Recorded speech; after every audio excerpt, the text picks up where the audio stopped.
¿Qué tal? ¿Cómo les va? Muy buenas noches y muy bienvenidos al Mundo Nos Mira. Hoy tenemos el placer de seguir conversando con el señor Carlos Rothenberg, una historia de vida realmente fascinante. Uno de los productores de teatro que más hizo por el teatro en la República Argentina. Tiene salas en Mar del Plata, en Buenos Aires. La verdad que un recorrido y una historia fascinante. Seguimos charlando con Carlos Rothenberg y la verdad que seguimos aprendiendo, como nos suele pasar en el Mundo Nos Mira.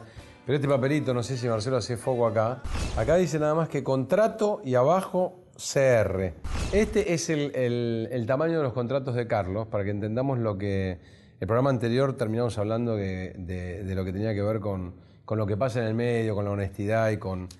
Y Carlos hace contratos muy simples porque gracias a Dios todavía confía en que las cosas tienen que ser de esta manera, más allá de, por supuesto, los contratos legales y esas cosas que son naturales, pero la verdad que es muy placentero escucharte hablar de eso porque en líneas generales hoy la palabra es algo que se fue desprestigiando en el tiempo, ¿no? y el cumplimiento de ella. Y desgraciadamente no tendría que ser así. Claro, pero además en este medio donde, como dice la frase, somos pocos y nos conocemos mucho, ¿no? Sí. Y realmente somos pocos y nos conocemos mucho, porque decíamos en el otro programa que es una actividad justamente que tiene tanto de público y que todo más o menos, si en cualquier otra actividad las cosas se saben, en esta mucho más rápido. Mucho más. Entonces, me parece y hoy en día con todo lo que tiene que ver con la tecnología y con la velocidad que llegan las informaciones de cada uno, la verdad que me parece, yo sigo convencido que además de tener que serlo, también es muy bueno para cualquier empresa ir por derecha. Me parece que termina, voy a ser vulgar en lo que voy a decir, pero termina hasta haciendo buen negocio. Porque es que es así, porque en definitiva me parece que es más rendidor y menos problemático. Es ¿no? la base del crédito, en definitiva. El crédito te lo da, y no me refiero al crédito monetario, el crédito te lo da justamente eso. Y además, si vos tenés esa actitud, a la larga, vas a tener ventajas en el momento que necesites pedir algo. Porque queda claro que si tenés que pedir algo, es una excepcionalidad a la regla. Pero esto, insisto, lo que decía con respecto a la educación, yo pienso hoy así que tengo 57 años, pero te aseguro que si tomás un reportaje mío de hace 40 en el diario La Opinión, decía exactamente lo mismo.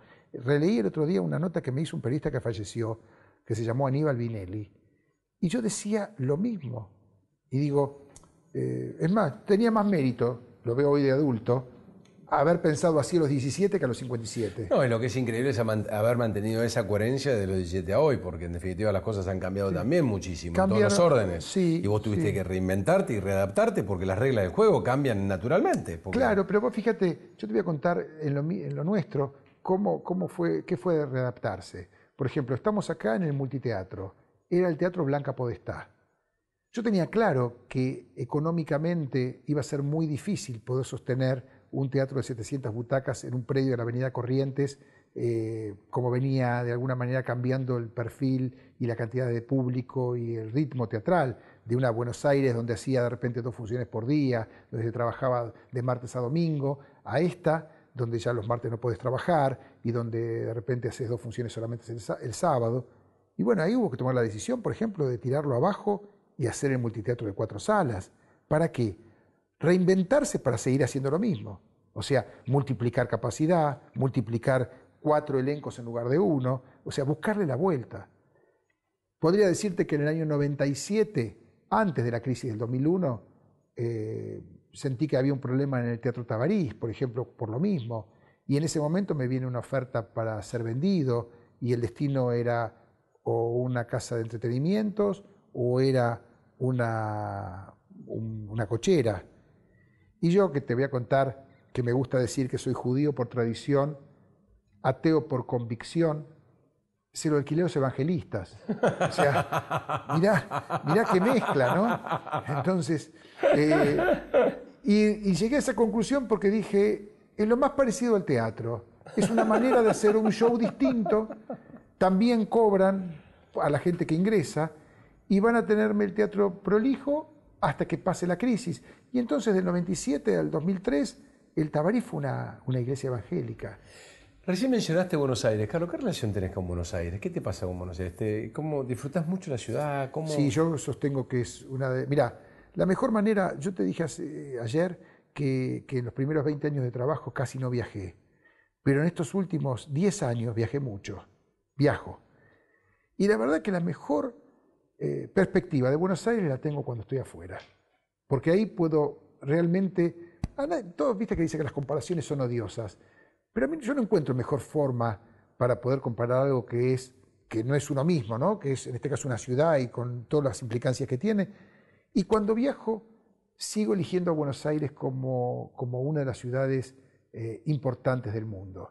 Y cuando digo importantes no es una manera, no es un argentinismo barato, ni es porque uno tenga todo lo suyo en este país.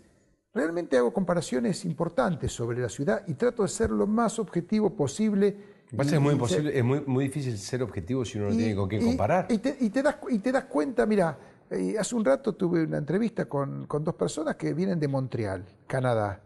Y todos sabemos que Canadá tiene un montón de ciudades y de altos niveles, digamos, de habitabilidad de las ciudades. Y me ponderaban Buenos Aires, que me sorprendió.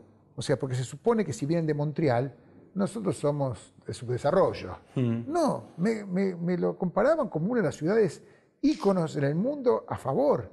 O sea, lo que pasa es que tenemos la mala costumbre, me parece, y esto no va solamente por la ciudad, lo digo a nivel el ser argentino. De no darnos el valor. De no darnos el valor. Y sí, o sea, aparte creemos que los problemas de Argentina son solo de Argentina y en realidad seguro. No son solo de Argentina, como las virtudes de Argentina no son solo de Argentina. Por supuesto. Y por eso creo que a veces tenemos que ubicarnos en lo que tenemos. O sea que soy pro Buenos Aires. En ese sentido, estoy muy a favor de Buenos Aires. ¿A qué edad conociste a la madre de tu hijo? A la madre de mi hijo la conocí en el 79, 22 años. ¿Y tu hijo nació en él? 86. O sea, ¿Qué pasó? Yo tenía... ¿Qué me pasó? ¿Qué pasó con el nacimiento de tu hijo?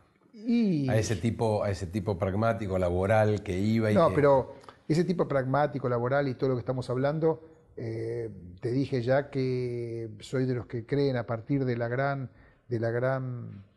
cuna que formaron los padres y la familia, primero eso. Obvio. O sea, entonces el nacimiento del hijo lo que significa es lo grandioso que eso tiene y que no tiene nada que ver con la pasión que le puedas poner a una profesión, a un trabajo. No, pero viste que pasa muchas veces que uno viene formado de una manera, pero a la vez en su vida se va embebiendo en un montón de cosas que hay mucha gente a la que le cuesta un montón cortar para. Te voy a contar un secretito. Por favor. Nuestra actividad nos hace trabajar fundamentalmente, te diría, desde las 3 de la tarde hasta la 1 de la mañana. Ese es el horario útil. Así como quien empieza a las 8 de la mañana... Así como una fábrica funciona desde las 6 hasta las 2. Más o menos nuestro horario es hasta que algún actor terminó de cenar y se le ocurrió algo a las 12 de la noche. O sea, yo siempre digo que entre las 10 horas, digamos, más de pico del trabajo, así como para un empresario de otra cosa, desde 8 de la mañana a 6 de la tarde, bueno, estas son desde las 3 de la tarde hasta la 1 de la mañana. Tenemos un corrimiento horario. Sí. Y entonces cuando nació el nene, mi tema es que yo primero tenía que ser de padre. Entonces me la armé de otra manera. Me iba todos los días a las 8 en punto de la noche, o sea, seguía con mi ritmo, en lugar de las 3 de la tarde iba a las 2 a la oficina, pero era hasta las 8. Y yo de 8 a 10 y media no ponía nada que tenga que ver con trabajo, pero 10 y media seguía en la oficina. O sea, yo me iba para la cena y dormirlo. Sí, el baño, el estar con él y dormirlo. Esas 2 horas y media. Claves. Pero a las 10 y media había reunión en la oficina como si nada hubiese ocurrido. O sea, yo me escapaba a casa, volvía. Horarios, además, que te permite el tránsito ir y venir más rápido. Sin duda, sin problema. Menos estrés. Porque ya a las 10 de la noche podés volver al centro muy tranquilo. Y así seguía después hasta la 1. O sea, quiero decir, pude congeniar, no faltar en nada con respecto a la educación del nene, y por otro lado, poder seguir trabajando. Por eso es que me parece que en ese sentido fue bastante inteligente el copiarme de lo que también hacía mi papá cuando fabricaba cuero, que era que todos los mediodías él paraba a la 1 del mediodía para de 1 a 3 hacer el almuerzo familiar. Y después seguía trabajando en el cuero. O sea que en ¿A definitiva... qué se dedica tu hijo? Mi hijo, desde que se recibió en la universidad como administrador de empresa, hace toda la parte de números. Perdón, de le los quiero decir a la teatros. gente que este ruido que estamos escuchando es un reloj de pared extraordinario que tiene Carlos acá, que hace ese ruido. Es una torre fantástica que ustedes la están viendo y nada más, porque si no parece que no le estamos dando bola a un ruido que no tiene nada que ver con el Y aclaro programa. que esa torre Sí. es del programa Pinti y los Pingüinos, que se daba en Canal 9, un monólogo que hacía Enrique Pinti, que estaba acompañado por esa torre, que cuando terminó el ciclo, es escenografía, dijeron la vamos a sacar, y yo dije antes de sacarla me la llevo a la oficina. Y Y acá desde está. ese día sigue sonando. Pinti ya está haciendo otra cosa y yo sigo escuchando la misma torre. ¿Me decías que tu hijo? Que estaba entonces manejando la parte de números de la misma empresa, esta la teatral, y nos separa un piso. Acá estamos en el piso 4 y él está en el piso 3 y estamos trabajando juntos. Como dije antes y vuelvo a repetir, seguimos aprendiendo de una filosofía de vida y de una coherencia realmente fantástica de un chico que arrancó con 17 años y hoy con 40 de carrera y haciéndole mañana un homenaje a los 40 años en su profesión, que piensa exactamente igual que como pensaba. Dificilísimo de encontrar, pero acá lo tenemos. Carlos, ¿qué sentís que en tu vida, digamos, hay algo en tu vida que vos hayas querido hacer y no hiciste y sentís que se te pasó el cuarto de hora? Yo tendría que decirte que no. En todo caso, lo que planteaba es esa cosa hoy de adulto puedo evaluar qué cosas dejé en distintas etapas de mi vida por querer, digamos, meterme en esta profesión de la manera que lo hice. Si lo volvería a hacer, por supuesto que sí. O sea, Pero no dejas de ver que hay cosas que perdiste y que te producen un cierto... Por supuesto. O sea, yo lo atribuyo fundamentalmente a la pasión, ¿no? O sea, cuando vos tenés una pasión por algo, eso tapa cualquier otra falencia o cualquier otra cosa que estás dejando en el camino. Y o justifica muchas de las decisiones Seguro. que tomás. O sea que si tengo que rascar un poquito en mí, te diría que sí dejé cosas de hacer, pero también si sigo rascando te digo qué suerte que las dejé para poder estar haciendo esta nota contigo 40 años después. O sea, como todo, para tener esto necesitas dejar aquello. O sea, así es la vida, así Es ese equilibrio, ¿no? Negociás con vos mismo. Negociás. ¿Qué sentís que fue en tu vida un antes y un después? En lo que a vos te parezca, no tiene por qué ser en lo profesional. Algo que te haya cambiado la vida desde un punto hacia adelante. Mira, si yo tuviese que caer en una respuesta políticamente correcta, te diría el nacimiento de mi hijo.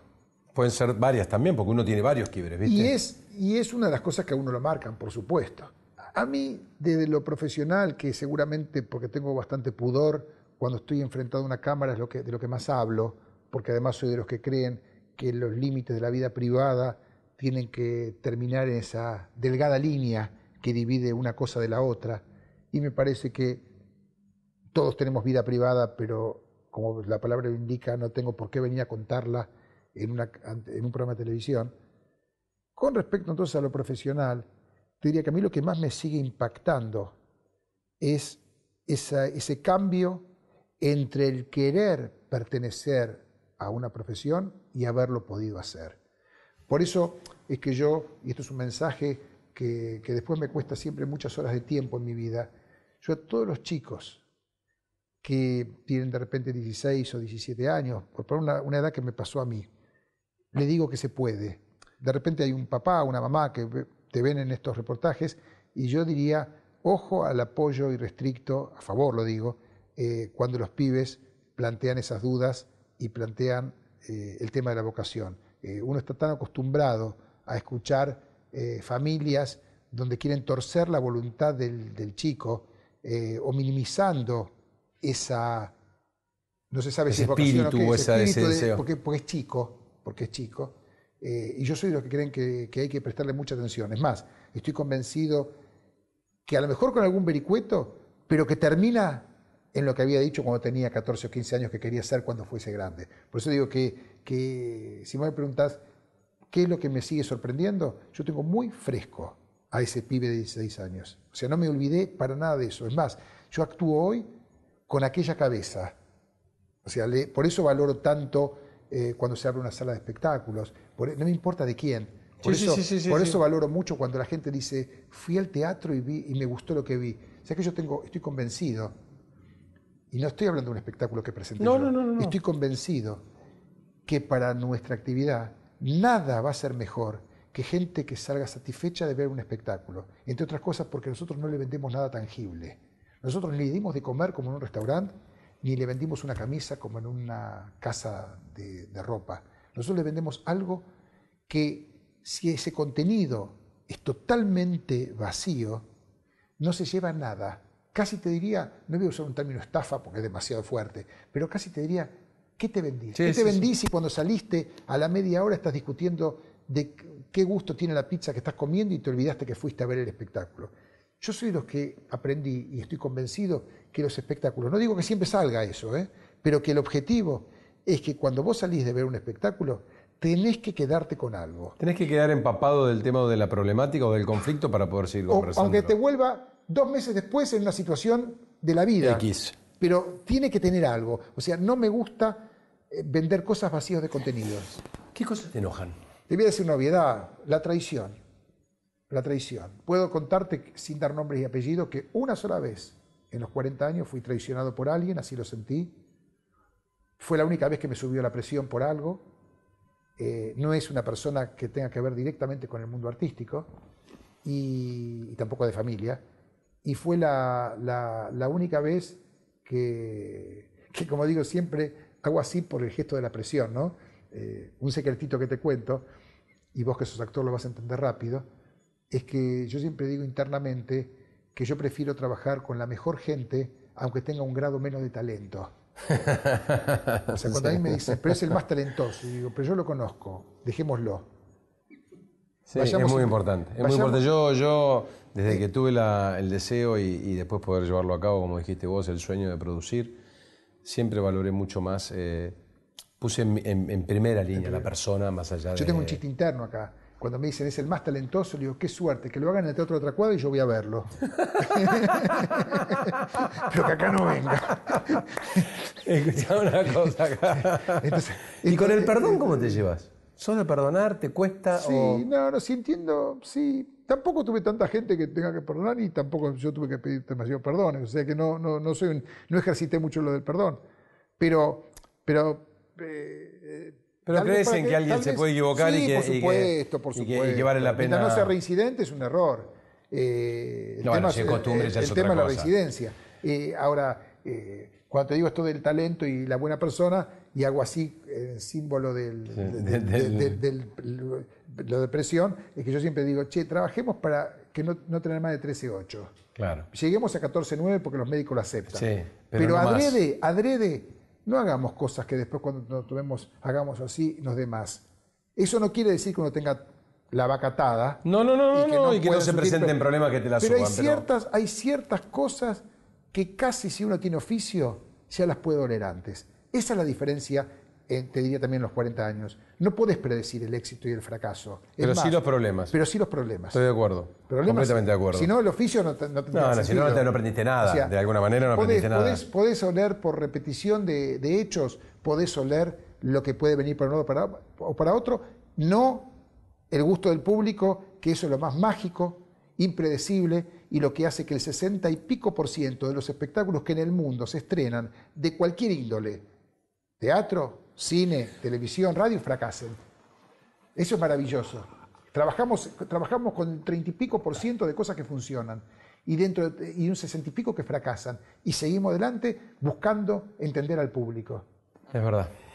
Te voy a hacer la última pregunta. Si tuvieras algo que agradecer, ¿a quién le agradecerías y por qué? A la familia primero, sin duda.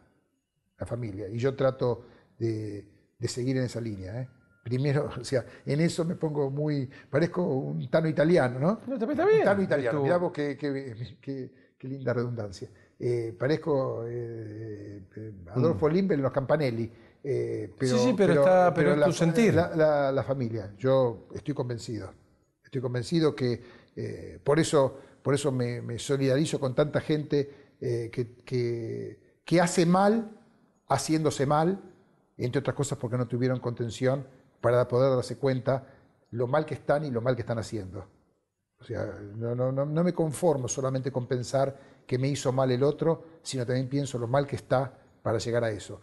Y yo creo que en ese sentido la desigualdad de oportunidades que tiene cada uno desde el nacimiento nos marca. La verdad que te quiero agradecer profundamente la nota y como siempre digo, en El Mundo Nos Mira, hablar con personas como vos nos enseña un montón.